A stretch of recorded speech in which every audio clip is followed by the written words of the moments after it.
Welcome back to the Real Crypto Space. I'm your co-host Louis, and today's video is on VELO. Welcome back to the Real Crypto Space, and as Louis said, we will be talking about that cryptocurrency. And as you know, this is not financial advice, so please use this information wisely and make sure you do your own research. So first things first, looking at the price of VELO, it is 25 cents and it is $86 million market cap. So this is a micro cap coin, and that's what we're going to be doing our videos on for the time being. It's just small cap coins because there's so many to talk about, so many gems to talk about, and we want to be some of the first to bring these out. I'm not saying VELO is the first, but if we look at its all-time high, it was 7 months ago, and that was $2.07. That's huge, considering it's only 25 cents right now. But if we look at how much more money needs to flow into VELO for it to break that all-time high once again, we would need, I can't get right to the top, but it's around 150 million it will be. So we'd need about another 70 million more to flow into VELO for it to break that all-time high, which actually isn't too much money considering the crypto market as a whole is 2 trillion. 75 million is really not very much at all. As you can see, it's currently not listed on Binance, so the best way for you to buy it would be Qcoin.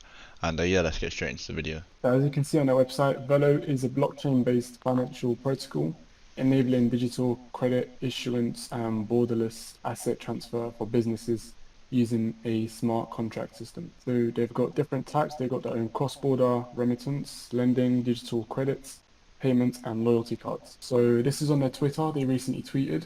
So what exactly is VELO's core mission? Okay, it is to build a decentralized settlement network that allows partners to safely and securely transfer value between each other in a timely and transparent manner. So here, as it says, they're solving a problem of limited adoption of blockchain technology in the current landscape of financial services. So what they're doing is they're proposing a next generation financial protocol to aid in the assurance of collateral backed digital assets for real world use cases. So from that you can tell it's going to be a very big coin, as they actually have real world use cases, proper digital assets, credits that can be used in the real world. And as you can see, they're backed by Visa and Stellar, which are two huge companies. That's a huge coin, it's huge. Visa obviously a huge company, so it's obviously backed by Visa, so it'll be trusted. There's nothing to worry about there, but you still need to do your own due diligence. One of the most important things you can do. As you can see, they've also been audited, so another way to know they're trusted. So if you want to read through this, you'll be able to see what the audit says, etc. and all that.